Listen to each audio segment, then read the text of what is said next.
I saw something else advertised that was playing there. It wasn't that, but some other I concert. looked at the lineup, they have several of the big cover bands, the Led Zeppelin cover bands, that Dirty Logic.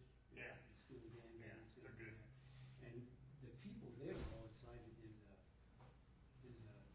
Eagles cover band that's coming, and they say it's fantastic. And I'm not much of a fan of the Eagles. Yeah. They'll crossover to country for me. If you heard him, if you heard him. You know, there used to be a drugstore, a big drugstore in downtown Hendersonville. Oh, yeah? Yeah, you know where, what's the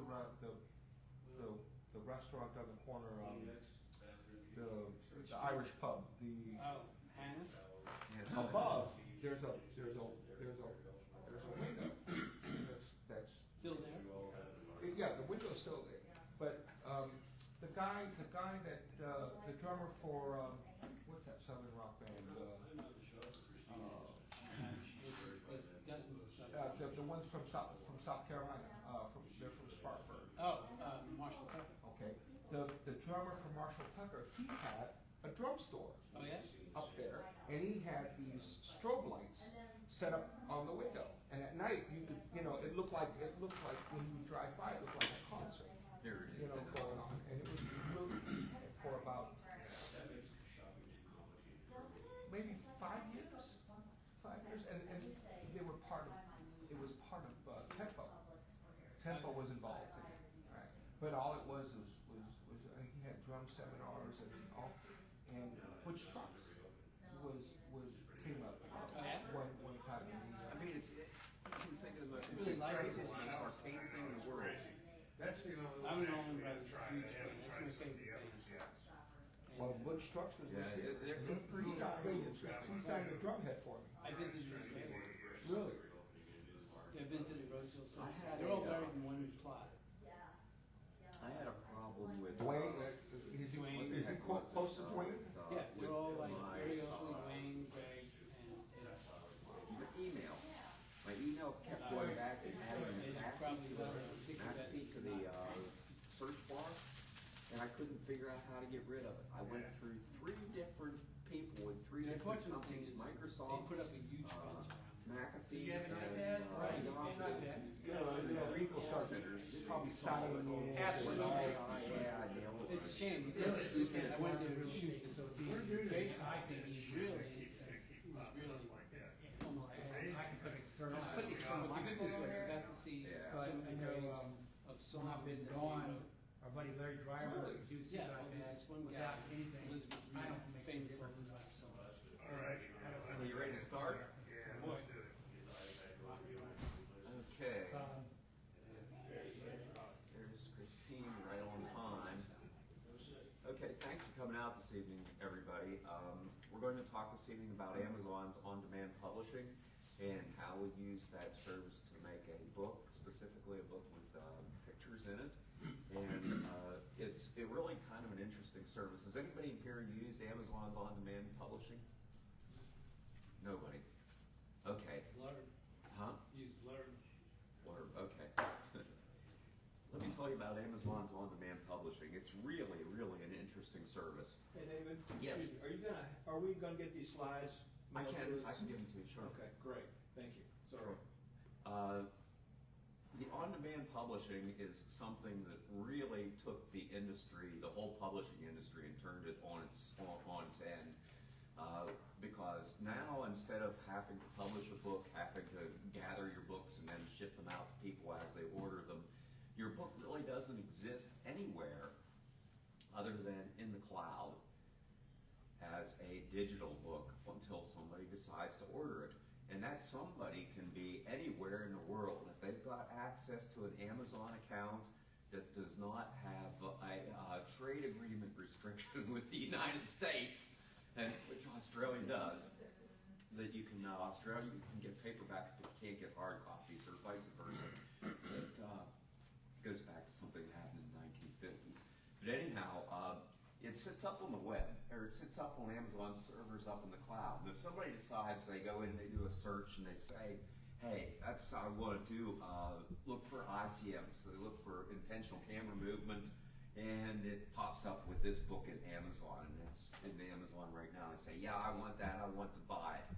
Well, if they buy the ebook, which is about half of Amazon's book sales now, they automatically get that book downloaded to their computer, their tablet, their cell phone to use right then. But if they want a hard copy or a printed copy, what happens is Amazon takes that, orders that book, finds out where this customer is from, redirects it to any of their network printers around the world, and they find the closest printer service to that person who ordered that book, and it just comes up in the printer queue. They print it off, pop it onto the delivery van, and the delivery van the next couple of days brings it to that customer. So it's totally changed the way we think about books and publishing books and selling books. And with on-demand publishing, there are quite a few advantages and unfortunately some disadvantages. Advantage is that anybody now can produce a book at no cost. I know we had somebody here about 2 years ago who was here talking about primates, and I believe she said she spent $20,000 putting her book together, and she had to take it was 200 books or something like that. And she had to take 200 books, and she had to take physical possession of those 200 books. And then it was up to her to work with somebody else to sell those books to somebody else. So she was out the 20 grand, and she had to physically go sell these books one by one. Well, all that's gone away now. And anybody can produce a book for no cost, because there is no cost incurred up until somebody, like we saw in the previous slide, orders that book through Amazon. So there are no inventory or overhead costs anymore either. You don't have money tied up in books that aren't selling. You don't have money tied up in storage for somebody to keep the books. And so that takes away all that cost as well. The neatest thing about this, though, is that these books can be updated at any time. So if I'm doing this book here, and this is the book that I did, and somebody comes back to me and they said, David, there's a big mistake on page 15, third chapter, and it doesn't make sense, and it's twisted around and everything. All I have to do is go into my Microsoft Word version of this book, go to page 15, chapter 3, change it, upload it to Amazon, tell Amazon that this is now revision 1 or revision 2, and from that point forward, everybody will get the updated book. So you can put out a book now that's got a bunch of errors in it. You really don't have to worry that much about it. Somebody will find it. Believe me, somebody will find it, yes. It's like the sucker. Yeah, somebody will find it. But the thing is, you can update it at any time, and there's absolutely no cost to that. So you get away from all that problem too. Now, Amazon has multiple books versions available. There are the e-books. Those go on tablets, computers, cell phones, and I guess there's another digital device out there. I don't know. And they have them in paperback if you want to do it without a lot of cost. They have it in hardback if you want. Some people like hardback books. And now they have series, so that you can start out and you can do a series of books. And when somebody buys your book, and you put up the next one in the series, people who have previously bought your book get automatically notified that the next in the series is available. Here it is, go download it and take that away too. And that's all free.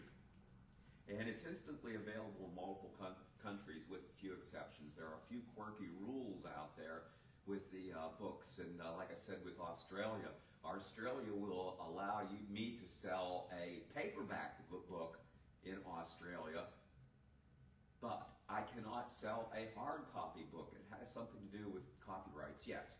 We have a question from one of our online audience. Yes. Why does David say the author gets a royalty? If David is the publisher, he should get the publisher compensation after the print costs are factored in. That's my question. I'll explain that in a minute. Okay. I'll explain that in just a minute. So anyhow, there are some minor exceptions from country to country, but for the most part, you can distribute these things around the world almost instantaneously.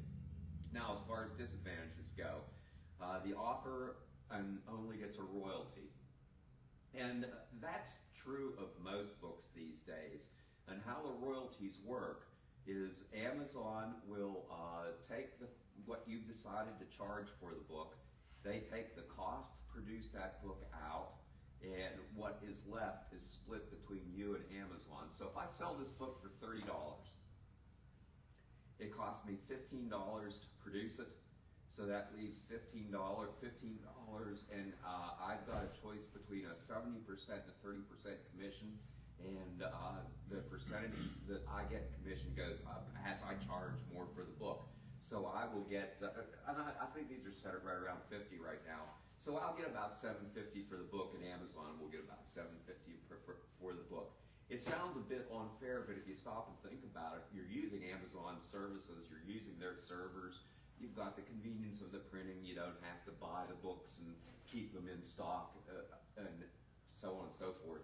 But the takeaway from that is, when you produce these books, unless you've got a book that really sells a lot of them, nobody's going to get rich off this. Okay, it's one of those things. You know, if it goes well, you can earn a nice bit of pocket money, but it's nothing that you're going to make a living off of unless you're willing to write maybe 20, 30 books and market them. Second advantage is there's a learning curve on a thing called Kindle Create. To put a book into ebook format, you have to have it in a specific format, and Kindle has a piece of software called Kindle Create that allows you to convert your Microsoft Word document, which is your book, into Kindle Create, into a Kindle, they call it KPF file, that is universal amongst tablets and cell phones. So we'll get into that as we move on today, and I'll talk about Kindle Create quite a bit. Paper choices are a bit limited for those wishing to produce a fine art book. So if you're really into a fine art book where you want to really, really focus on the contrast and the tones and the tonal variation, this may not be what you're looking for. But if you want something that's going to give the person on the other end a good idea of what you're doing, and it looks fairly reasonable, this will work really well. But keep in mind that if you're going to produce an image book, you are limited on your paper choices. Okay? Now, if you're going to sell these things, the one thing that you have to do to sell these things, and they don't talk about it a lot, and this is where Amazon will try to hook you in at the end, is you've got to have an ongoing promotion plan if you're looking for sales, if you're looking for any sales success with this thing. And Amazon has all sorts of promotional programs that they'll try to upsell you. You don't have to buy them, but Amazon has them, as does Facebook, Instagram, and every other social media outlet out there. Now, the last thing is you've got to be aware of when you do these books is you've got to get really good at ignoring people that send you emails. You're going to be introduced to some people you might not want to meet. So, for instance, when I did my very first book, I thought, wow, you know, I'm going to publish a book. I'm going to need some help doing this. So I went out on the internet and I did a pretty good search of third parties that would help you to publish a book. And I came up with a whole host of them. One of them there, I know you can't read it there, but it's kdpdigitalpublishers.com. Another one is amazonpublishinghub.com. And they go on and on and on. And they will do editing for you, they will do cover designs for you, they will proofread for you, they will do promotion for you, they will be your social media consultant, they will, anything you can think of to get a couple of bucks from you, they're out there trying to do this. But the reality is, and I tracked this down after I had a bad experience with that direct publishers up there with the very first book that I did, there is a phone bank of 10,000 telephones down in Boca Raton. Okay, people rent this facility. It's just a big room like this with a bunch of phones in it, and they link those phones out to places like independent Kinkos all over the country. And what they do is they funnel your rough copy into AI, and then AI tries to rewrite it, and then they tell you they have published it. So if people try to contact you and say, hey, you need some help publishing your book, you can't do this without it, just say BS, go away. You don't need it. It's really, once you understand the basics of Amazon Kindle, it's not necessary. The big one is the social media consultants. I get calls routinely, and I get emails every week, somebody wanting to be my social media consultant, and they're going to go out there and they say, I have an influencer. I have 100,000 followers on Instagram, and I'll network your book amongst these 100,000 followers for just $150. Sounds good. Well, you know how you get 150,000 followers on Instagram? You go to a place called Social Pro, and you buy a follower for 2 cents a piece. And what they do is, then, you know, all of our emails and all of our Instagram accounts and Facebooks have been collected by somebody. And what they do is you give them a couple $100, and they'll give you 10,000 followers immediately. And I found that out. It was really interesting how I found out about that. I was doing something on Twitter before Elon Musk bought it, and I needed to hit, I think it was like 500 followers before I could get to something that Twitter had that was a service that they provided, or a trusted badge or something. I didn't have that many followers, and I went out to this place called Social Pro. I gave them like $20, and instantaneously I had 500 followers and I qualified. 2 days later I was back to 100 followers, but you know, I had 500 followers for a day. And that's how they do that, and that's how those people make their money. They buy their followers. So if somebody tells you they got 40,000 followers and they're going to do a lot of promotion for you, just don't believe them. The other thing too that will happen is you will get all sorts of people calling you and asking about your book. I heard about your book is great, I want to promote it. I actually had a company from supposedly San Diego that wanted to fly somebody out here to Hendersonville to interview me about this book for a TV show. And we talked a little bit about it. It would only cost me $2,000 to have them do the interview, so you know, so they will try that one with you too. And the other thing that will happen too is at least once a week now, it's dropped off a little bit. It used to be every day. I got an email that said, so I had violated somebody's proprietary content, and now they needed to litigate if I didn't contact them and work this out, and they wanted to work this out outside of court and blah, blah, blah, blah, blah. And I still get those. Those are all bogus. They're trying to get money from you. So there have been a lot of people who have exploited the whole Amazon Kindle thing. The trick to being successful with it is to ignore all of it. Don't get caught up in any of it. Okay, so for today's objectives, we're going to talk about creation of your book, how you go about creating your book, and then we're going to talk about how you go about identifying and reaching your target audience. That may or may not be an issue for you. You might be just wanting to produce this book for family, which is perfectly fine. Amazon's happy to do that for you, to allow you to use their servers to produce it just for the family. But if you want to sell it, you have to figure out who your target audience is. And that's not an easy thing to do. Figuring out it's an easy thing to figure out what your target audience is, but how to reach them and get them to look at the book is another matter, and we'll talk a little bit about that. Creating a promotion plan, just briefly talk about that, and that's establishing the goals for your book and building your marketing plan accordingly. With the example with this one, I knew exactly what I wanted to do when I wrote the Studio ICM book. I was targeting this specifically at people that were into ICM photography. I know where most of them reside. I know where most of them hang out on social media, and a lot of them are my internet friends at this point in time, so it made it very, very easy. But in a lot of cases, it's really tricky trying to figure out where your audience is. There are a lot of books that people sell out on the internet that talk about marketing and selling your books, but the thing is, they talk about, you can go out and find them on social media, and they're never very specific about where you can find them. They're just vaguely out there somewhere. So be cautious about that too. There are a lot of people writing a lot of books right now that a on how to market your own book on Amazon that don't make a lot of sense either. So take that with a grain of salt. Okay, so then we're going to talk about how you understand and use Amazon's KDP website. Your home base for this is kdp.amazon.com. And then at the very end, I'm going to show you how to do an ebook. Now, creating your book, we talked about the target audience, and the target audience will inform the layout, the style, and the flow of your book. So if you're doing a book for somebody that's really technical, like Gary back there, I'm going to be really technical. I'm going to be an expository writer.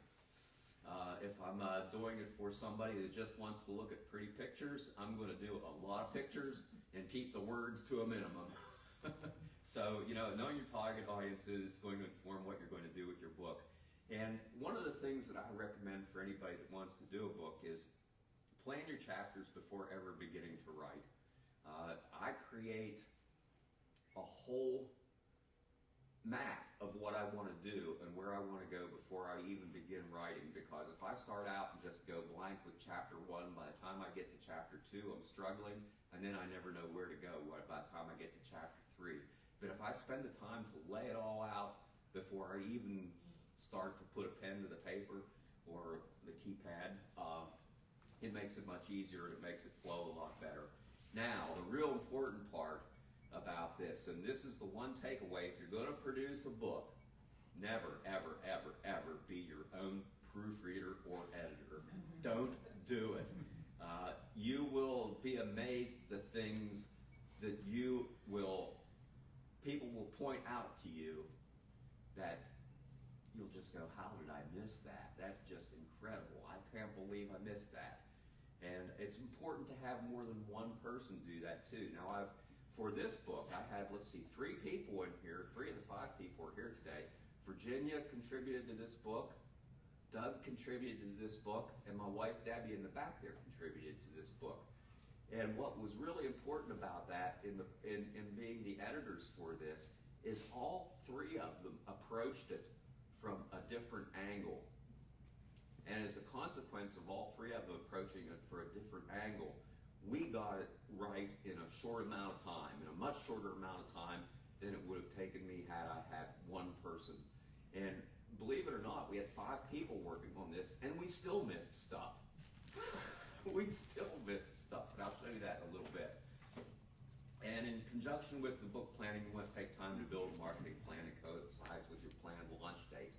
And one of the things I learned about book sales is book sales, if you're into it for sales, the sales will happen as long as you're out there promoting the book. The minute you stop promoting that book, they're going to start to tail off. And what I do with my book, since I'm focused on a real target audience, when I launched this one in February, I started a campaign on specific social media and websites about 2 weeks before I launched it. Then at launch, I hit it really hard for about 4 weeks, and then I dropped it. And it's really interesting. The sales did about the same thing. They went up, came right down, and then it just tailed right off. So, you can spend a lot of money doing that if you want. Now, here we go. Howard Zeltzner. Harold was born in Austria and moved to Australia. Austria, moved to Toronto, Canada at the age of 7.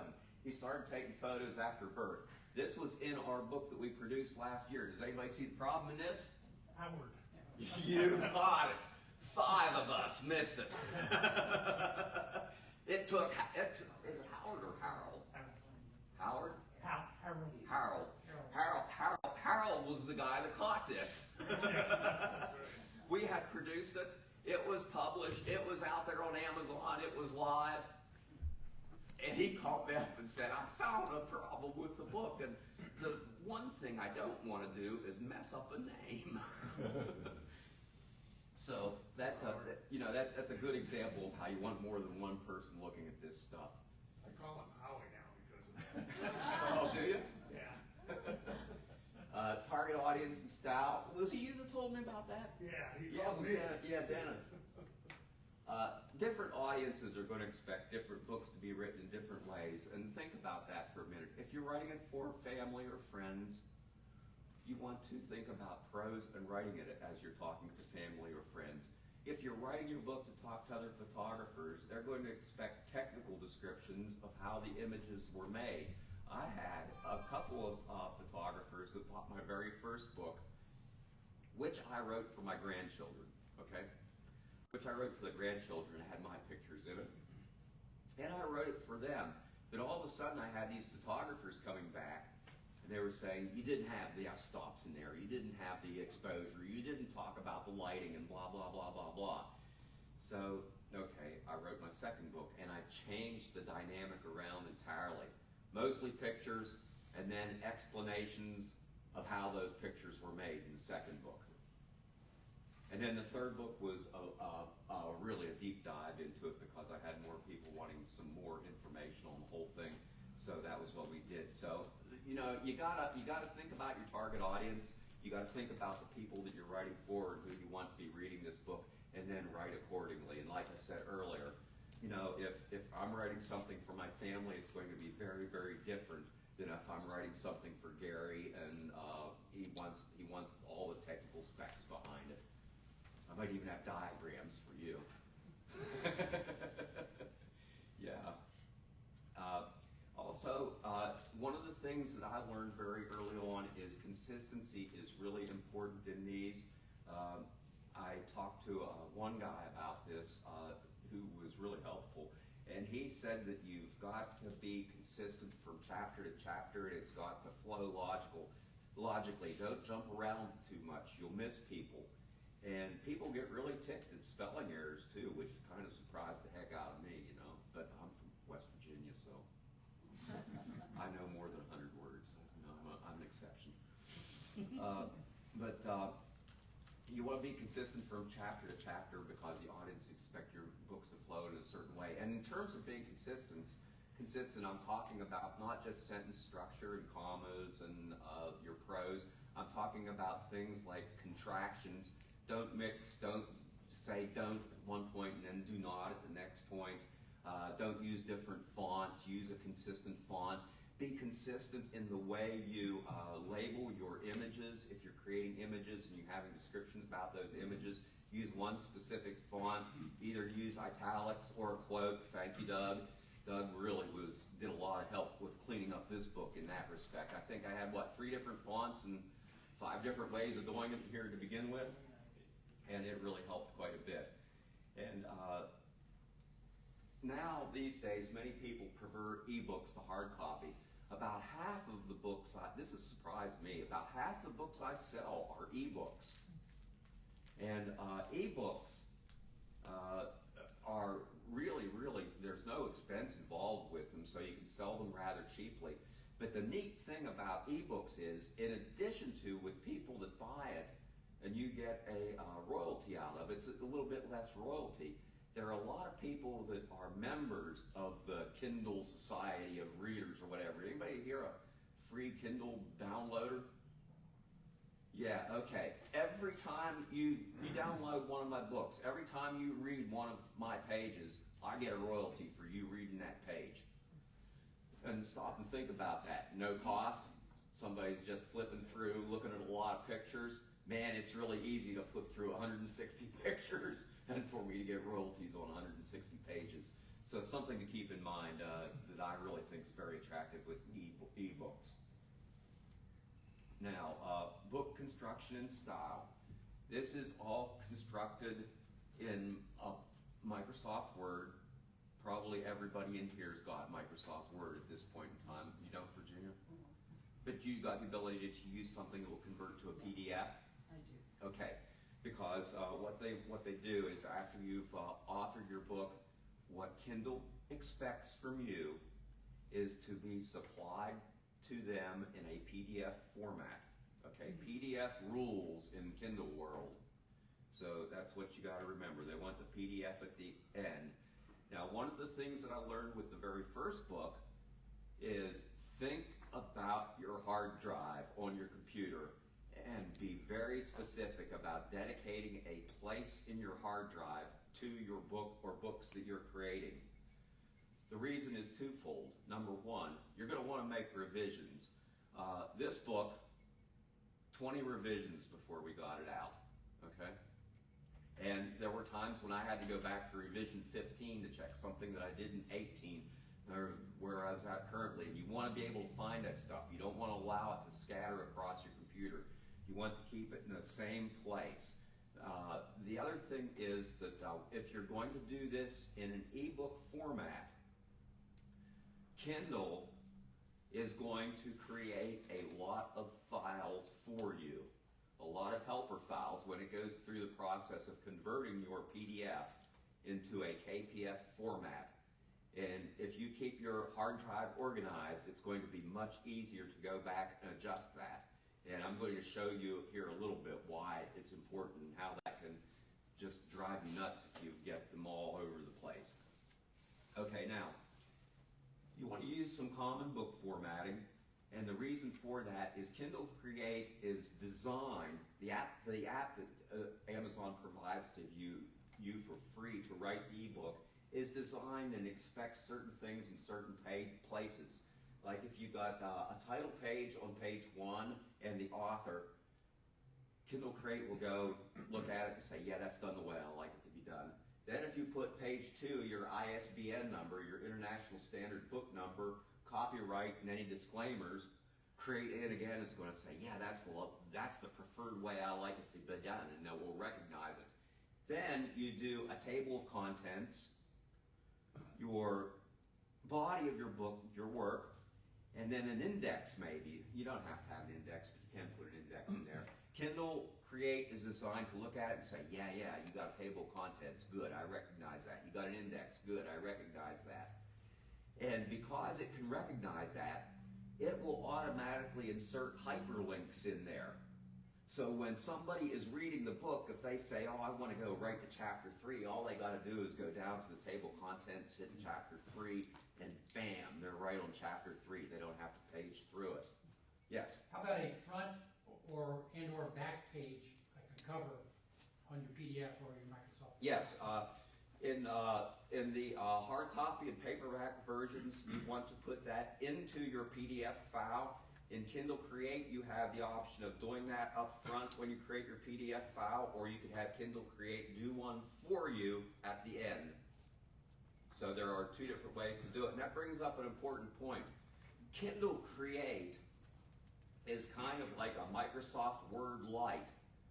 You can go into Kindle Create when you're creating your ebook, and you can make changes in your text, and you can make changes in your book in Kindle Create. But it will save it out as the KPF file when you're ready to publish. And what you've got to remember is when you do that, now you've got two different documents. You've got the PDF document, and you've got the Kindle Create, the KPF document. So keep that in mind. But the KPF files for the ebooks have a lot of those functions automated for you if you choose to use them.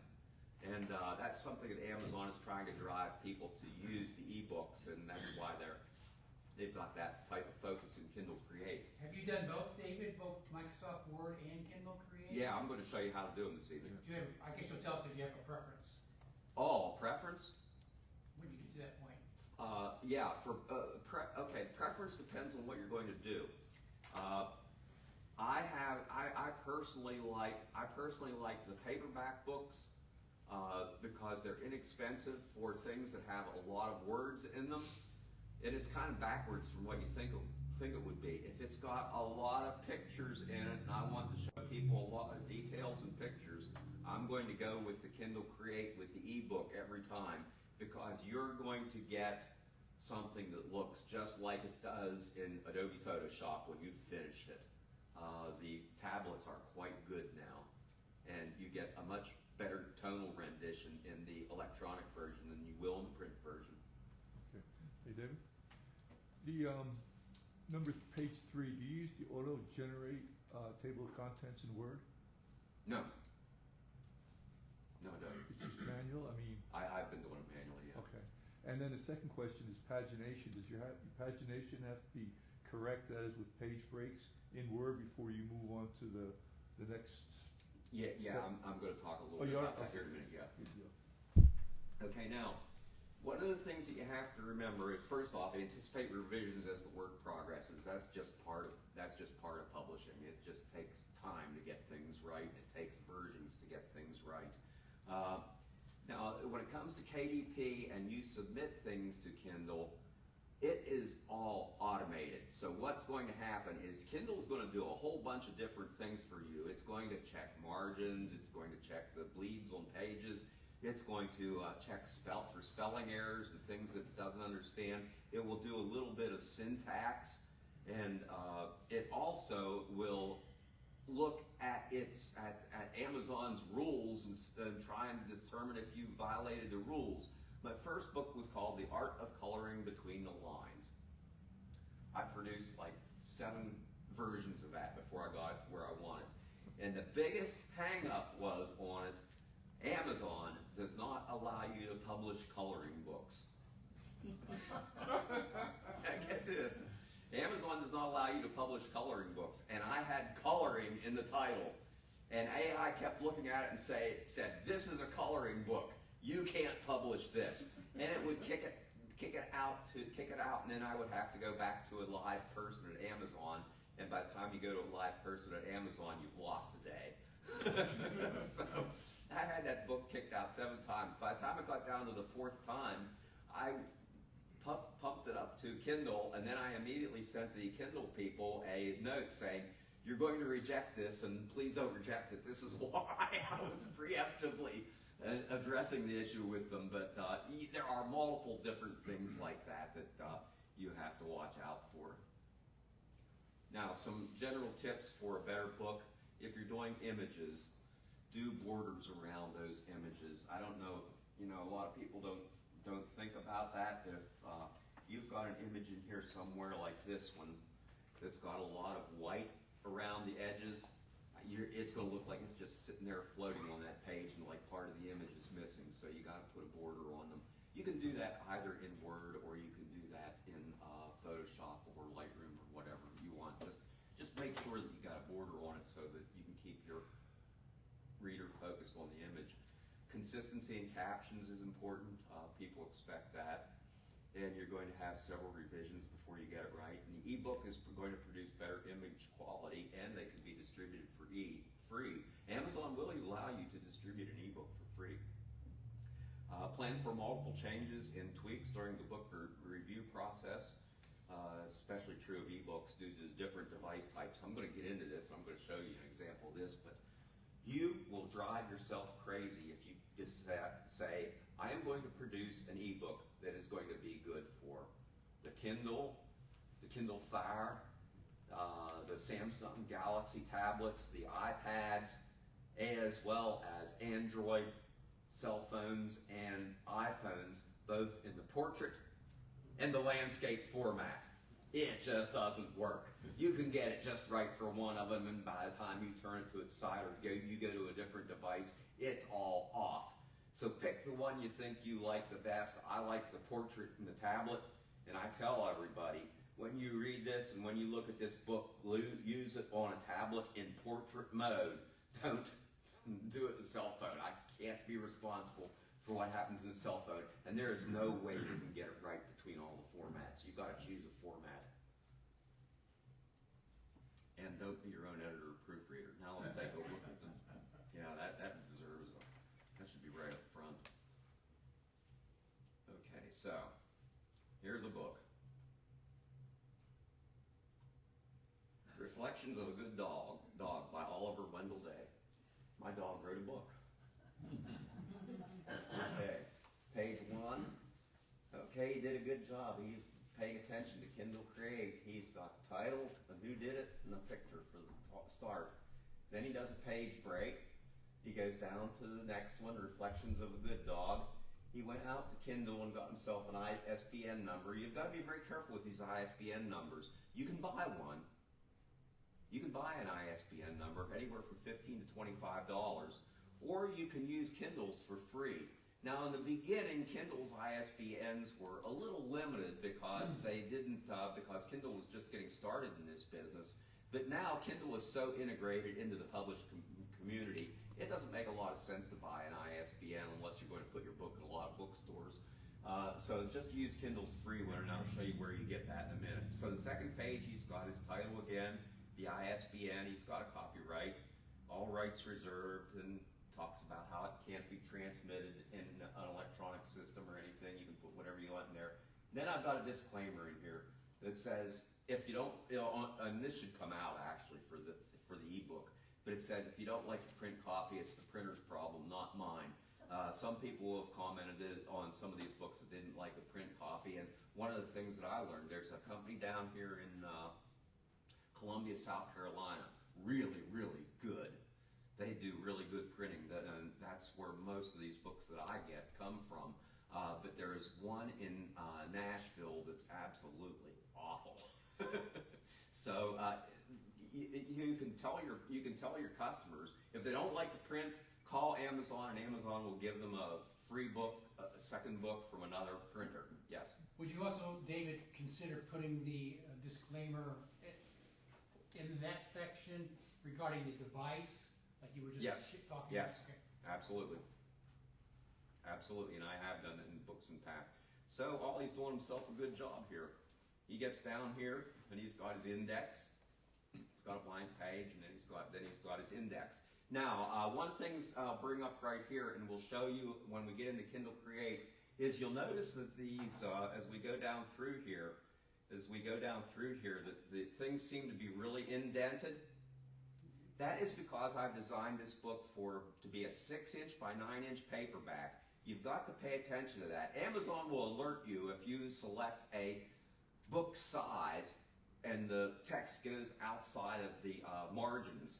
They'll do that, but it's really, really good to determine what size of book you want to make before you begin to make it, because it's easier to fix the margins up front as you start to write the book than it is to go back and fix the margins after you've written the book.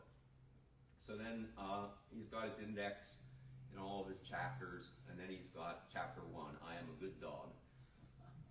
Yeah, we just brought him home, and man, he took to the dishwasher. He was thrilled with the dishwasher. I think he thought he was in heaven. David, Yes. you're using index rather than table of contents, is it? Yeah, either way. It'll see them both. It will, okay. Yeah.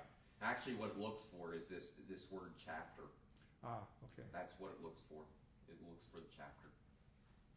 Okay, now the other thing too on this is, that really makes sense, and there's his mom and dad, is to make sure that, and you can see from page to page as we go down here, I'm starting out at the same point in each page. I'm trying to keep the images just about the same size as we go down through, and so it just looks really, really consistent throughout. And I even play pool too. It's really amazing to watch them play pool. But the reason for that is, and you've got to watch where your page breaks are at when you produce these things, and that's not that much of an issue in this one, but I should have brought the other one. Yeah, this is not ideal right here. See why that's not ideal? I got the images at different places on the page. That's not too bad because I'm explaining a technique right here in the book. But typically, if you're doing a picture book, you want to have these pictures at the same place on each page, and you've got to pay attention to that. Pay attention to the size of your pictures too. Otherwise, it looks really disconcerting whenever you get to the final book. When we did this for the Camera Club last year, that was the biggest problem I had. All the images were different sizes, different formats, different pixel densities, and I could not get them lined up. And I had to go in to Photoshop and redo quite a few of them just to get that symmetry, is where I'm looking for, the symmetry from page to page to make it flow much better. David, does Microsoft Word allow you to set a book page size? That's a question from Sherry. You don't have to worry about the page size. It's not the page size that's important, it's the margins. You're working off an 8.5 by 11 sheet of paper here, and I'm going to set the margins in. I think I got those margins set in like about 2 inches to 2.5 inches on each side, and 2 inches from the top and the bottom, so that I can get into a 6 by 9 format. Whenever Kindle converts this, as I'll show you in a minute, to the 6 by 9 format, everything will be within the margins. Okay, so he goes on and he completes his book. And by the way, this is really something. My dog is never going to help me do a photograph again. Okay, so I'm an ICM artist. Most of you do that. So he comes in one day, and I'm taking these photographs. He starts licking my hand. And he's very rhythmic. And I go, man, that's just the motion I was looking for. Go for it, Ollie. So he's licking my hand, and he's moving the camera back and forth. And this is what he created.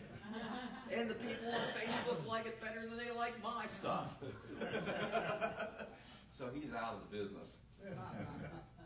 You know, so anyhow, so that's it. That's Ollie's book. So you get it in Word format. Then you go save it. And once you get it in Word format and it looks good, you're going to save it as a PDF.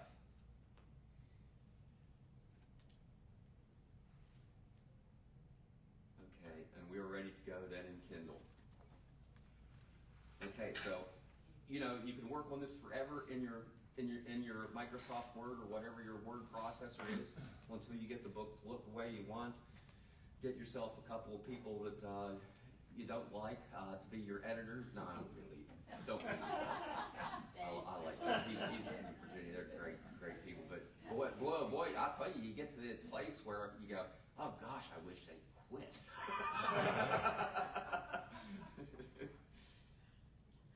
And no, they're very good. But it's you need to do that. But you got to have a sense of humor through this whole thing. But anyhow, once we get that done, then you're ready to begin the process of publishing your book. And what I want to do is I want to go to Amazon Self-Publishing, and that's kdp.amazon.com. Okay? And then it's going to ask you to join KDP. Now it's going to ask for your name.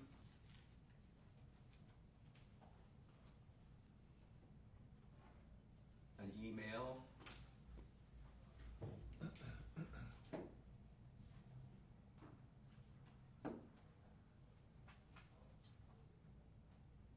And then a password.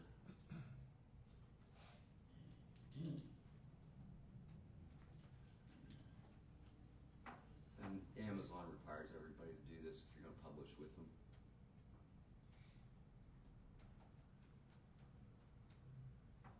And create your KDP account. Passwords don't match. That's pretty much typical for me.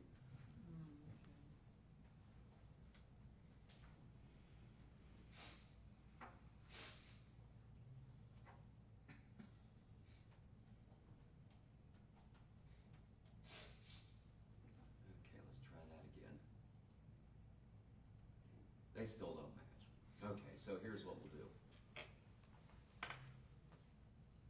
We'll pretend that I got it right. And I'll slide back in.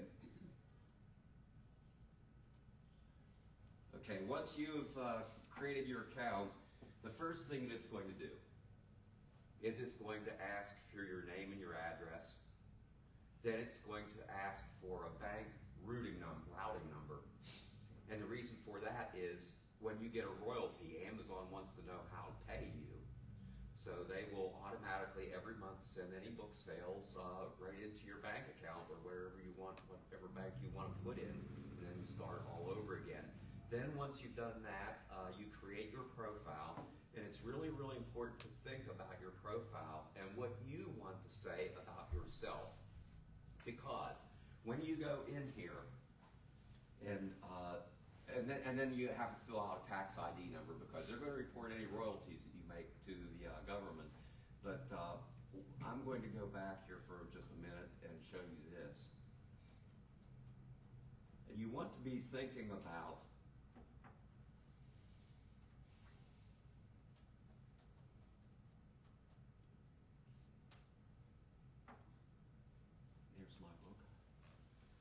you want to be thinking about your profile and what you put in your profile, because when people scroll down, this is what they're going to see every time they see your book. They're going to see something that talks about you and what you did and what was your impetus for this book and whatever else you put in it.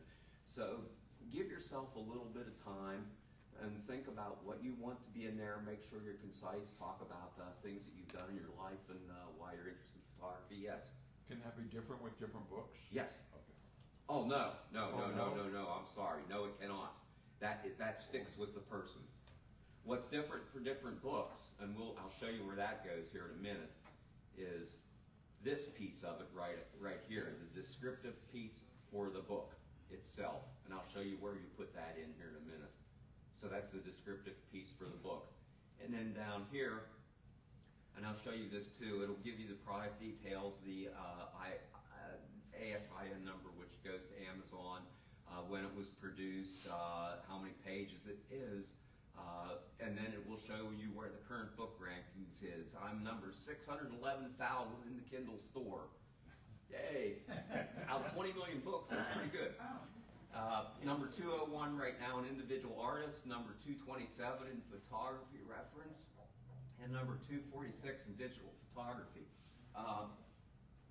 This book hit the top 10 in each category. When I stopped promoting it though, it fell off. So, as long as you promote, you'll stay up in the rankings. And we as a camera club hit number 1. Yeah. Hey, Okay, Dave. so anyhow, back to Kindle Create. Dave, excuse me. Yes. So you had the first, you had the index, and then you went right into chapter 1. Have you ever written a prologue or an introduction? Yes. That you would maybe just copy and paste as a description? Yes. Okay. Yeah, matter of fact, that is true of my first two books. It's what I include on the description for the book in the back of the book, which I will show you in a minute. The back cover. Okay. Yeah. So once you get your book done, now you go into a thing called Kindle Direct Publishing, and you have 4 tabs up here: the bookshelf, reports, community, and marketing. And you start out in the bookshelf, and it's going to have all of the books that you have created. And you'll see here, you'll get a number of them. And I've done a couple books now. And it's going to give you information on what each one is, what the price is, and everything. And that's where your bookshelf is. And this is where you work to create books. So if I was going to create a new book, I would hit this create button right up here. And I'm not going to do that right now because I want to save a little bit of time. So here's Ollie's book that he already created, and I have started doing this in the ebook, and I've got the ebook in a draft. So what it will do is it will park you out here. The first thing it will ask is what language you want it in, and you can have it in just about any language you want. What your book title is, you put a subtitle in there. If it's part of a series, you click add to series. So if Ollie were going to write multiple books, he might want to make this one of the series, because everybody that buys or downloads this book, then they're going to get notified when Series 2 and Series 3 and Series 4 come out. So he builds a following. And the edition number, the author, contributors, or me and Debbie, we helped him with it. And here's your description. This is where you put in your description, and that is what I use as the preface in many of my books, and many of the things that I do. And that is also what I will put on the back of the book in many cases. And I'll show you how we do that in a minute. And then publishing rights, you own the copyright, or it's public domain work if you want to let other people copy it. I don't know why anybody would do that. Now, your primary audience. Amazon, if it's sexually explicit images or title, and they'll check for this. AI checks for this. You have to specify what the minimum age is, and they're doing their part to protect the younger community from that sort of thing. I'm amazed that they put some of those books in there. I had one book that only hit number 2, and that was because some guy did this book that had all this porn in it, and he had a great following, and he just edged me out every single day for 2 months. Your primary marketplace, and then your categories. Now, this is where you want to think about it, because when people go in and they look at your book, or if they're looking for books, they will look at 2 things. They will look for categories. So if somebody is interested in biographies and memoirs, they're going to look at biographies and memoirs. If somebody is interested in arts and photography, they're going to look at arts and photography. They might also type in keywords.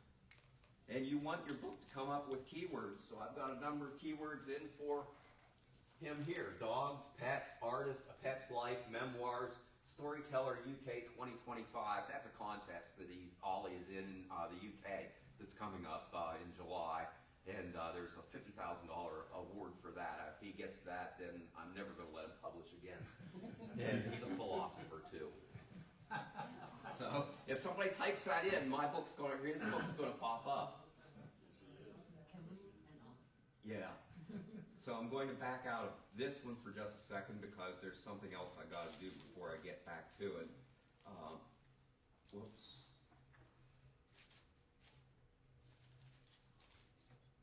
Maybe back KDP. And I'll go to another one.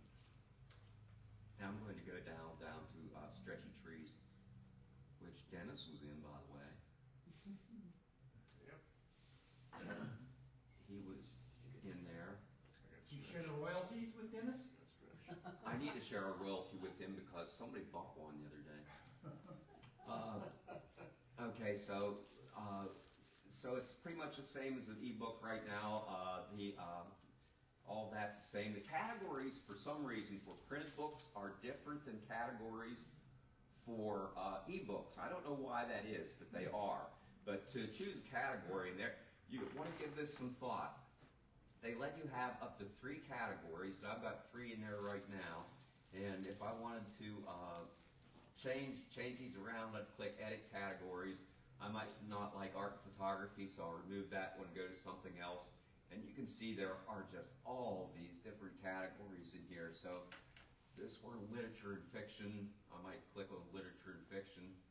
And then a subcategory might be dramas and plays. And then it might be British and Irish. I mean, you can get really specific with the categories if that's your target audience that you're going after. And then that will become part of what the search parameters are. So Amazon will do that and do the search parameters for you. Publication date, you don't need to worry about. We'll save and continue. And okay, now we get to the second part. In here, next on the second page, you see assign an ISBN. You can either buy and use an external ISBN or Kindle will give you one. You just click on that and Kindle will go out and they'll look at what's available and they'll give you one. The only thing that you have to be sure of is that when you produce your book, I can't find my mouse on here. There it is. When you produce your book, that your ISBN number that you put in your book matches the ISBN number that they gave you. Their AI services will take a look at your book when it previews it. If the ISBNs don't match, it'll kick it right back out. So you've got to make sure that the numbers are the same.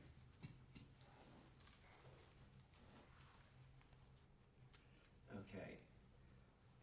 And then from there it goes to print options. You only have 4 print options: black and white interior with cream paper, black and white interior with white paper, standard color interior with white paper, and then the one I use, premium color interior with white paper. And it does a fairly good job of rendering these photographs. And I'll just pass that around. You can look at a couple of photographs to see what the quality of those looks like.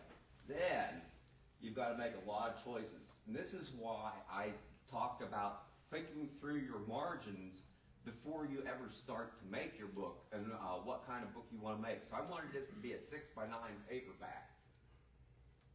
But look at this. There are the sizes that are available. Amazon will allow you to produce this in a plethora of different sizes. The only thing to remember in this is standard trim sizes mean lower cost than non-standard trim sizes. So whenever you're picking a trim size, you're better off picking one that's standard, because if you pick a non-standard one, it's going to up the price of your book dramatically.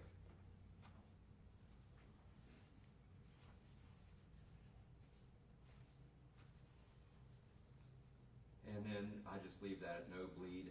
And paperback cover finish, matte or glossy. One thing, I like the matte finish on the books that you may want to consider if you're going to do a book, staying away from the matte finish, because when they come from the printers, they're still fairly fresh. Have you ever painted something I have. and gone back 2 days later and like a deck or something and touched it and left a fingerprint 2 days later? You go, how the heck did that happen?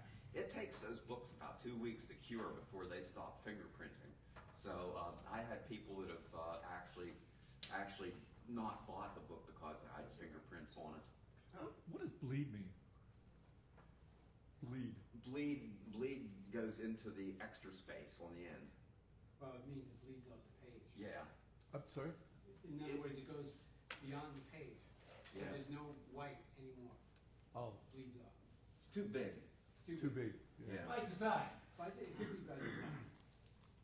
Okay, then from here you can see where your manuscript, we've already finished it, we're ready to upload it, so you would upload your manuscript. Okay, you just upload it in there. At this point, they're going to do an initial check on it. They're going to go through, they're going to look for spelling errors, they're going to look for some syntax errors, and just other general type things that you may have missed. Okay, so it's nothing that's going to be like a really good proofreader or a really good editor, but it will identify things that it doesn't understand in here and give you an opportunity to correct them. So that's something there. But then after that, we come down to the most important parts of this. And I think what is really great with Kindle, you can spend a ton of time trying to figure out how you're going to create a cover for your book. Well, the really neat thing about this all is it doesn't work. It's telling me I don't have internet service there. Oh, there it goes. So it'll give you a tutorial on how to do this. I don't need a tutorial at this point in time, but you give it an image. It allows you to upload any image you want, and it takes that image and it formats it based on the book size that you have chosen to cover the front as well as the back of the book. Now, if your book is at least 124 pages or greater, you've got the option of putting information on the spine of that book. So if somebody's going to put it on a bookshelf, that's really important. You want them to be able to see it. So, you want them to think 124 pages is your absolute minimum if you want to have a spine on that book. Yeah, this also comes, these are all empty. And if I click on one of them, I can upload an image, I can change the image, I can click on here to put a description in as to what I am or whatever I want to put in that image. Then I can put in here a little bit of stuff on the back of the book to tell what the book is about. Now, I find this to be a little bit quirky whenever you do it, whenever you type this, because what this is going to do, if you ever use a piece of software, it starts out with really big font, and the more you add to it, the more it shrinks the font size. Kindle does the same thing. So if I were only to type 3 words in here, they would be 3 very large words. If I type a whole bunch of words in here, it's just going to continue to shrink it up. What I suggest you do is, before, if you're thinking about what you want to put in the back of your book, type it out and get it done in Word, and then just copy and paste. You're going to save yourself at least a half a day by doing a copy and paste on all this stuff. Once you get that to where you want it to be, you can also go into specific parts of it, and you can, I can change this to bold, I can italicize it. It's just got a lot of word type functions. I can move it around, I can center everything up. I can change the font size, whatever I want to do. So you've got a lot of capability to modify this template to look like you want it to look. And you're also not stuck with a single template. I didn't get to that. I need to close that out.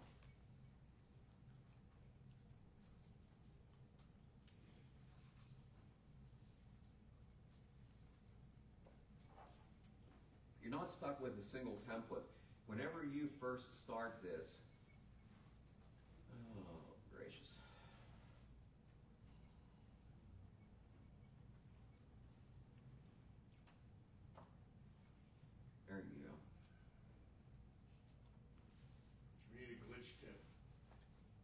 Do you know what the #1 cause of dry skin is? Oh boy, you had asked. So what is it? Towels.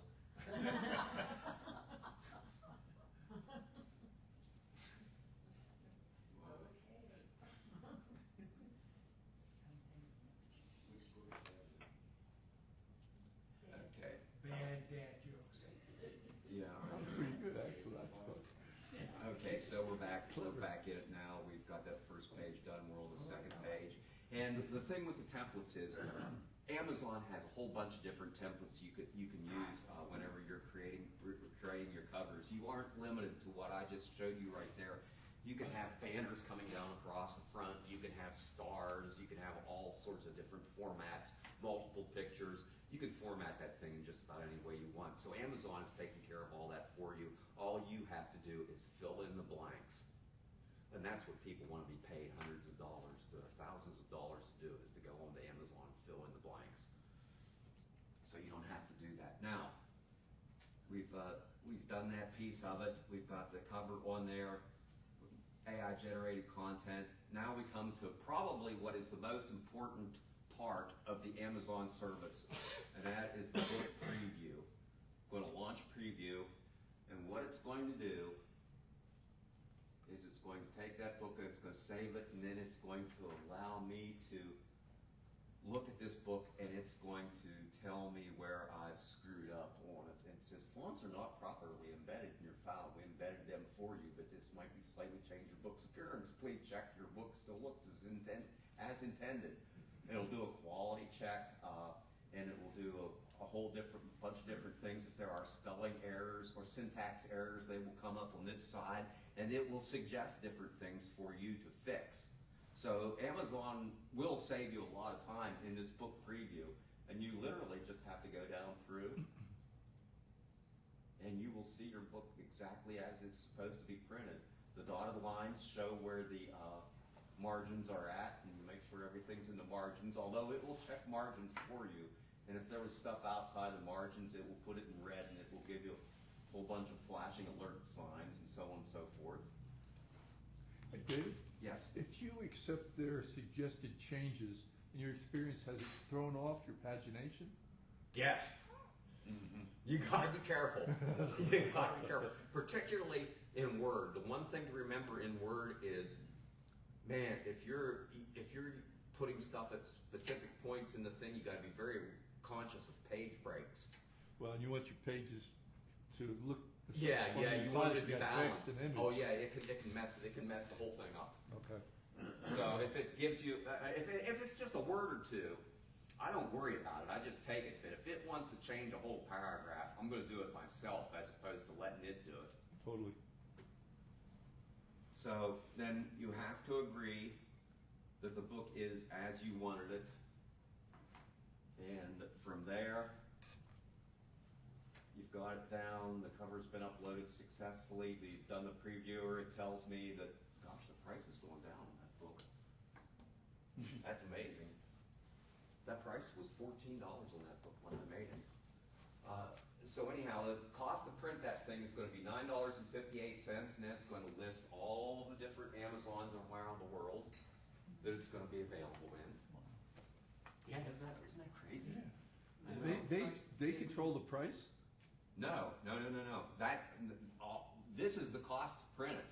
Oh, okay. I'm going to control the price. I'm going to hit save and continue. I see. That's the cost. That's printing the hard copy. Now I'm going to save and continue, and it's right here. Here is where I determine what I want to price that book at. So if I price it at $30, it's going to take out that $9 and some costs. That's going to leave me with $22, roughly $20. Roughly $20. So at a 60% royalty rate at that price, it will give me a royalty of $8.42 in that country. Now, this is the paperback right here, and paperbacks are not. That's why the price was less. It was the paperback. It wasn't the hard copy. But you can go down through here, and it will tell you what it will be in each one of these different countries that you want it to be placed in. So at this point in time, I have sold that book all around the world. I have a question about Yes. about language. When you said at the very beginning, you put it in, it's gonna ask you what language you wanna put it in. Yeah. Okay. Since we're talking about the web, we're talking about anybody on the planet could buy your book. Mm-hmm. All right? For the writer and for the end user, can they order this book in another language other than English? No. And it would, so I whatever have- you write it in, that's what it's gonna be Yes. anywhere in the, Yes, anywhere in the. unless I go through the hassle of writing it in another language. So in other words, it would, if you put another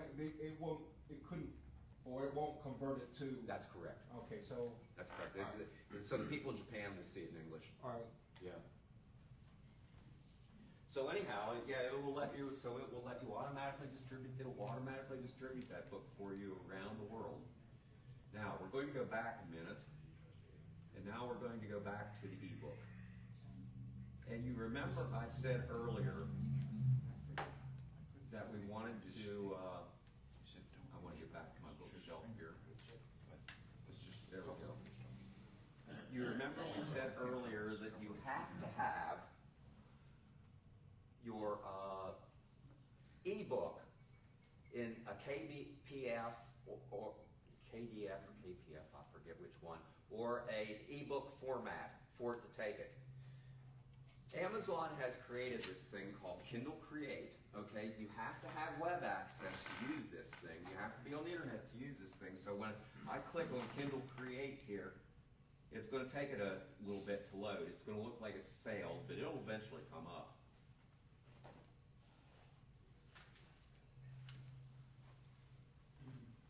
Karen Thompson was asking for her royalty as well. Wasn't she she said she was in stretchy books? Tell her I made her famous. She owes me. She's watching online. You just Hi, told Karen. her. Okay, this is Kindle Create. What we're going to do now is we're going to take our book and we're going to convert it into something that can make an ebook out of, okay? So you create it as a book first, and then you convert it to an ebook. Right. You don't ever create it just as an ebook. No. Okay. No, you gotta create it, no, a PDF of it first. So what I'm going to do is I'm going to go in here and I'm going to go create now and then choose, and it'll give you some tips, and I'll call this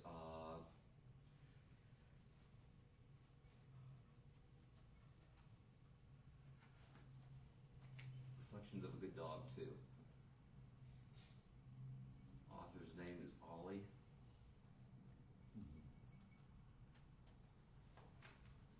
And the publisher is me.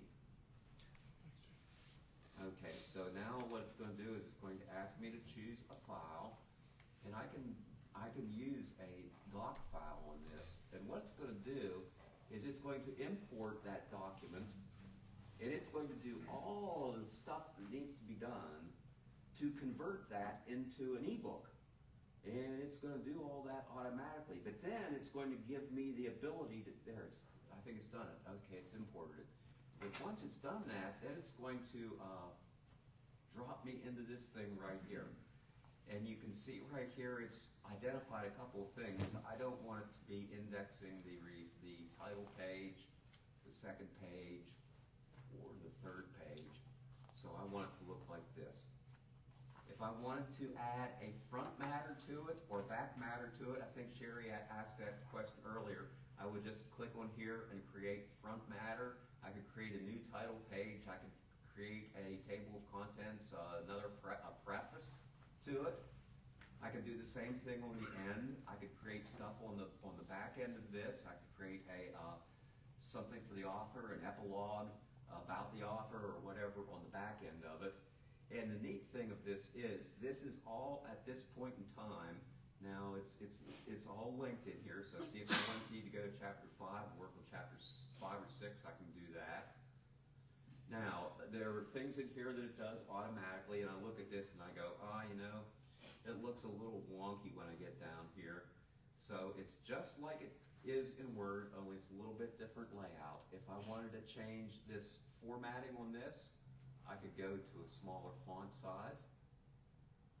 and I could add, you know, spaces or whatever, so I can line it up from page to page. And this is what I was telling you about earlier. I am working in KPF right now, and if I start to make changes to the book down in here, it's going to be changed in the electronic version of it, but it's going to stay the same as it is for the print copy in there, so you've got to keep that in mind. You can end up with two very different books if you aren't paying attention to what you're doing with this thing. But as you move along in it, you've got the ability to change the elements of the book, the chapter titles, the subtitles, the subheadings, the sizes and everything, and you can format all these different pieces of the book as well. So it's just like a word light. Yes, Jeff? Excuse me, David, I think I missed what software you're in right now. This is called Kindle Create. Kindle Create, okay. And it's a free download on Kindle. It's a free download, and it's down. You can find it through the on the marketing tab. It's available on the marketing tab. I should go back and show you where that's at. Let's see. Let's go back here real quick. So I'm going to go back. You know, we've got these. Okay, we talked about the bookshelf. Under marketing here. No, not marketing. It's under community. I'm sorry. It's under community. They've got, no, it's not under community either. You know what? It's somewhere in here. Now, I'm going to show you something that's really, really cool here. Okay.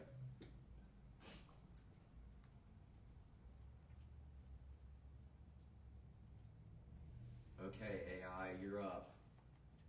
Where can I download Kindle Create?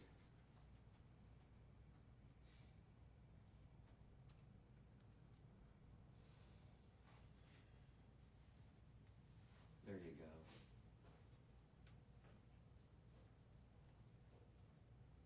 And if it doesn't tell me specifically where, I could go back and say specifically where, and it would point me straight to it. But it's under one of those tabs. I didn't explain that, by the way, with whoops, too many things going on. Let me go back to KDP, Amazon.com.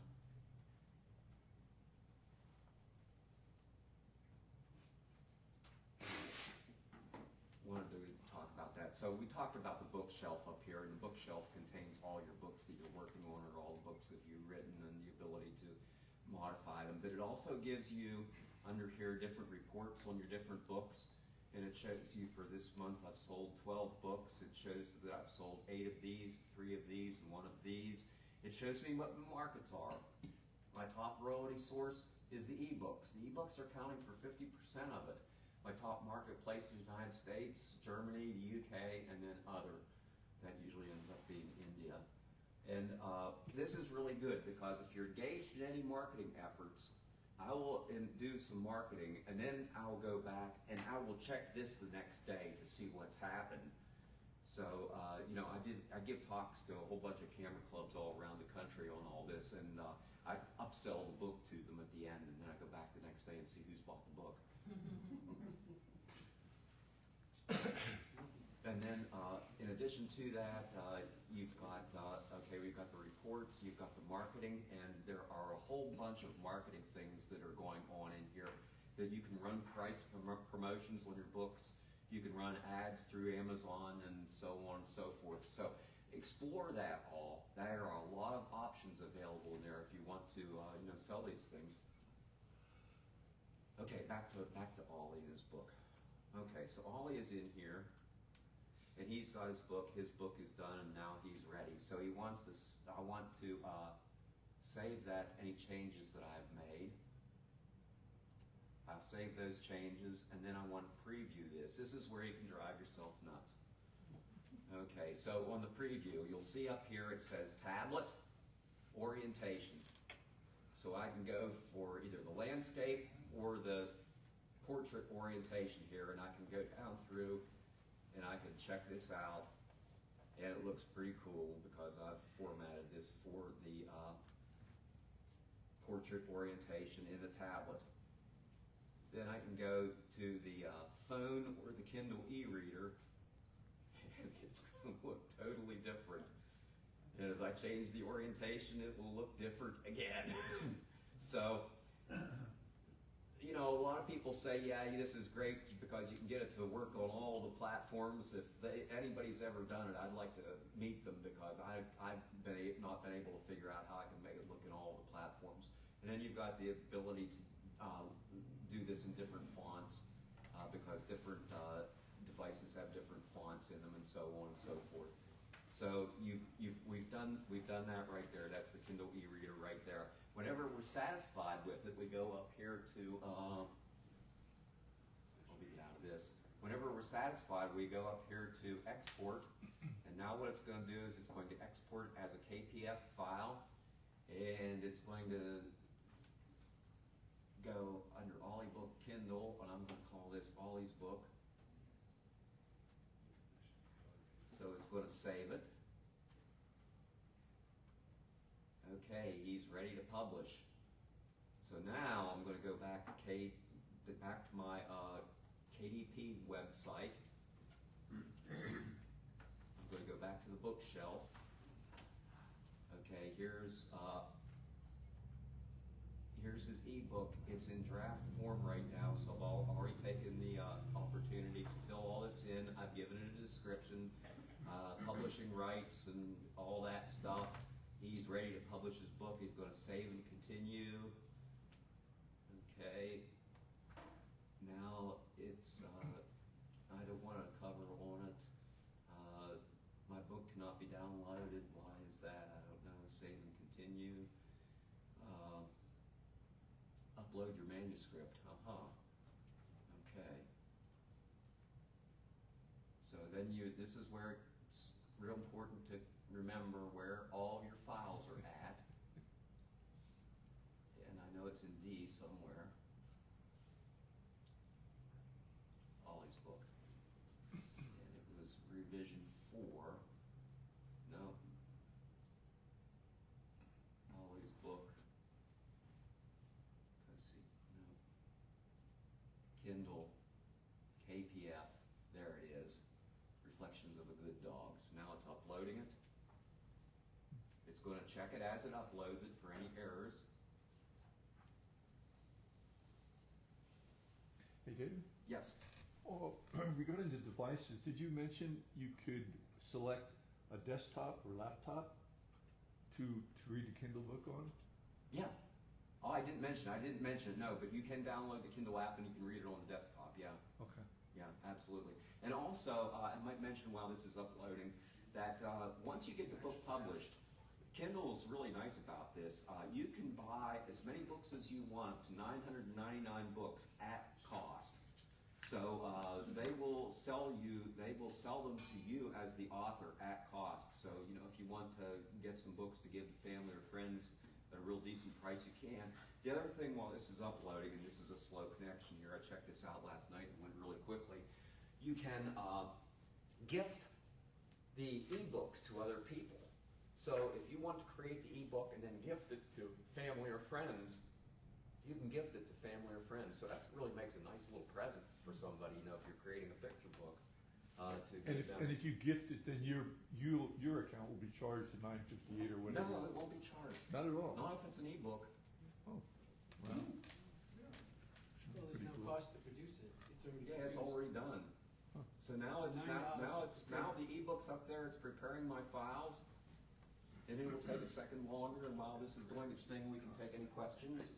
Isn't it what you did? Yeah. When I print on my printer, I have disagreement between the screen and the print. I have to make adjustments. When you download pictures for a book, do you find that you're getting good representation of what's on your computer? Yeah. Oh yeah. So it's the connection here is kind of slow, so it's still saving it. There, it saved it. So now always ready to continue. What it says, please fix the highlighted errors to continue. Confirm your answers are accurate and check the box. Okay, it probably accessibility features. It wants this AI generated content. No, and it probably wants that. Didn't catch, David. Huh? The no didn't catch. The no didn't catch. Accessibility features, I don't know if my informative images include alternate text. None of the information images include alternate text, extended descriptions. Now I'm ready to save it. Okay, so it's gone out. Kindle book pricing not started. Let's see, choose a royalty plan. I'll say 35%. I'll sell it for $1. And then it goes on to the rest of the world. Minimum is 99 cents. Okay. So then publish your ebook. So now Ollie's in the process of publishing. Okay, congratulations, Ollie has published his first ebook. So now, what happens is AI will look at it. If AI finds any problems, it will kick an email back to you and say, here's the problem you need to fix. If no, it doesn't find any problems within about, I don't know, they say 24 to 72 hours, but it's always been within 12 hours. That book will be published in another day. It will be up on Amazon, and anybody that types in those keywords will be able to find it. Wow. And that's it. That's how you make a book. So with the pricing of an ebook, you set the price, say you set it at $1. But if you want copies yourself, You'll pay $1. okay. Yeah. So if you're gonna give away free copies, you can do that while you have the price Yeah. set here. Yeah. Earlier on in the presentation, you talked about the Kindle Society. Oh, it's the community. What is that? The Can you Kindle elaborate? community is a really good place to go. It's one of the tabs up here. If you run into a problem that can't be answered, it's just like any other FAQ site. People I see. contribute Okay. to it, and people will help one another out on here. But quite frankly, if I need something done, I just go to Microsoft Copilot and I say, I'm stuck right here, how do you fix Okay. it? And Copilot immediately comes back and says, do this, and it doesn't call me a dummy or a stupid idiot or anything. It's very nice with me. And also you mentioned about this really good Columbia, South Carolina printer. Do you know the name? I don't know the name of it. I just know that they come through Columbia, South Carolina, because that's where the books are printed at. Then the printer packages and sends them here. I've never really looked at the label. Okay. Yeah. How do you, it kind of goes on his question about what you see on your computer and how you test that against what it's going to print or what's going to show up on an ebook, and then how do you adjust? That's the preview. Yeah, so you look at that in the preview, and sometimes the preview doesn't work out.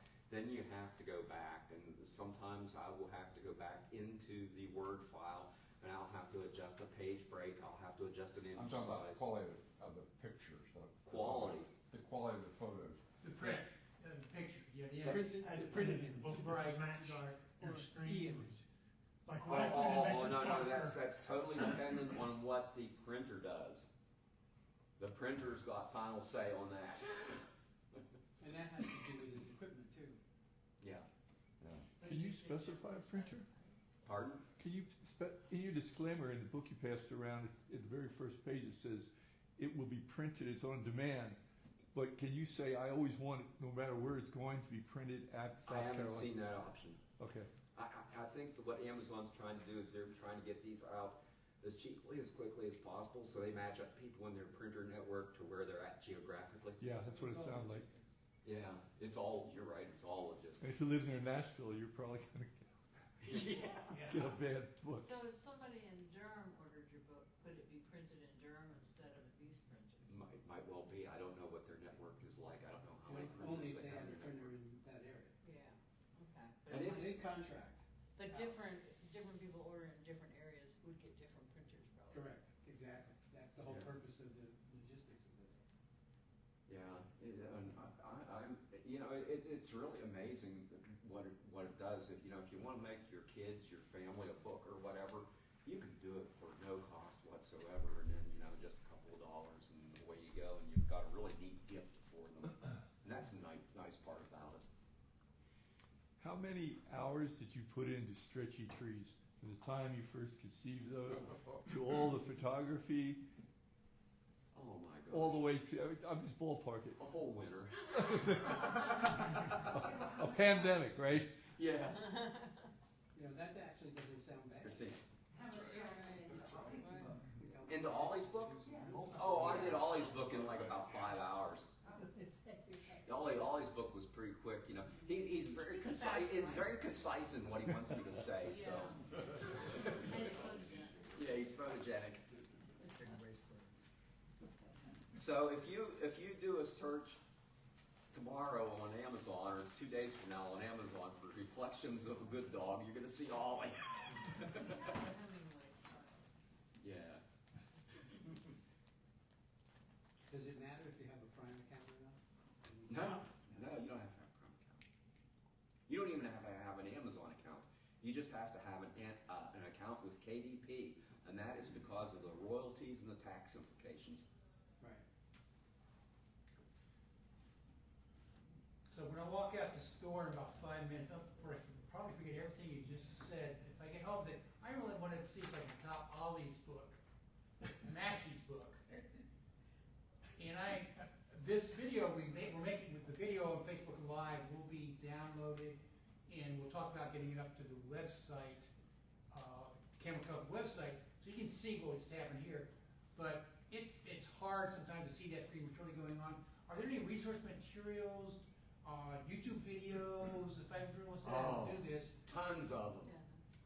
That you would recommend as the fast start? Nothing really that I would recommend. I just learned this all with the KDP website on my own.